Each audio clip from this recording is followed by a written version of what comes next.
جس اجتہاد کا بابیلا جاہلو تم کرتے ہو، پہلے اپنے مجتہدین کے اندر مرتبہ اجتہاد تک جو مطلوبہ علمی قوائف ہیں ان کا 1.5% ہی ثابت کر دو.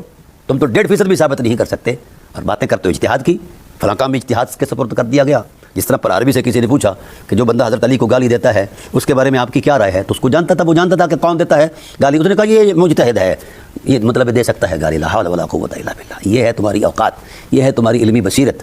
بہرحال بحمد اللہ تعالیٰ ہم میں چونکہ دونوں دینوں کو بتانا ہے اور قرآن کریم کی روشن آیات میں بتانا ہے، ٹھیک ہے، تو آپ قرآن کا مقابلہ کریں اور رسول اللہ صلی اللہ علیہ وسلم کے فرمان کا سامنا کریں. سمجھ آ گئی؟ ہم میں سے ہم پر جو فتوے لگاتے ہو، کیا ہے تمہارے فتووں کی حیثیت؟ کیا کریں گے تمہارے فتوے؟ علم اور دلیل یہ عالم کا ہتھیار ہوتا ہے.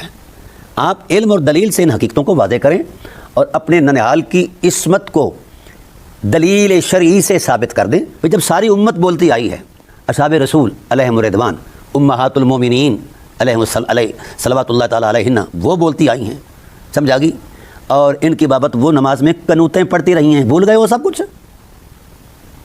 ویسے تو کہتے ہو کہ اما عائشہ صدیقہ سلام اللہ تعالیٰ علیہ السلام رضی اللہ تعالیٰ عنہ بڑی شان والی فقیہ ہیں، اور اگر فقیہ نے کسی کے بابت قنوت نازلہ پڑھی ہے تو کیا اس پر بھی کوئی مواخذہ ہے؟ بی بی پر بھی نہیں جاؤ گے تم صرف یہاں جو مسکین قسم کے لوگ ہیں ان پر چڑھائی کرتے ہو اور روب ڈالتے ہو اور اپنے سنی ہونے کا کیا یہ سنیت ہے کہ قرآن کریم کی روشن آیات کو جھٹلانا اور فرامین رسالت کو دیوار پر دے مارنا؟ یہ سنیت نہیں، یہ صہیونیت ہے.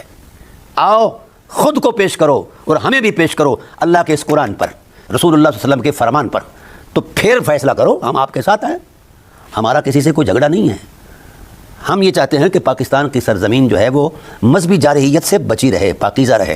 پہلے پاکستان کے اندر بڑے سارے مسائل ہیں، اب جو مذہبی فساد کرنے والے ہیں ہاں جی، اور چاہتے ہیں کہ جناب ان کا شوربہ بنتا رہے اور لوگ لڑتے رہیں.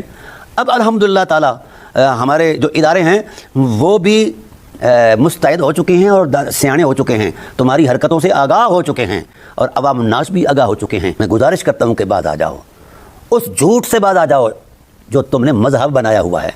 اس سچائی کی طرف آ جاؤ جو خدائے ذوالجلال نے لوح محفوظ سے نازل فرمایا ہے. اس حقیقت ثابتہ اور حقیقت واسعہ فرمان رسالت کے ساتھ آ جاؤ جو سینہ رسالت سے اقتباس نور ہوتا ہے. ادھر کیوں نہیں آتے؟ گھر بیٹھ کر فیصلے کرتے ہو اور مذہب تراشتے ہو. اب وہ وقت چلا گیا ہے، ایک چھوٹا سا 6 سال کا بچہ بھی آپ کی اوقات کو بھی جانتا ہے اور آپ کے طرز فکر کو بھی جانتا ہے. ایک فنگر ٹپ کے اندر وہ سارا آپ کا آپریشن کر لیتا ہے. اب کون سی باتیں رہ گئی پیچھے؟ بہرحال یہ قانون قدرت ہے. جس نے بھی کسی مومن کو قتل کیا وہ جہنمی ہے، ارادے سے قتل کیا اور لعنتی ہے، اور اس پر اللہ کا غضب ہے.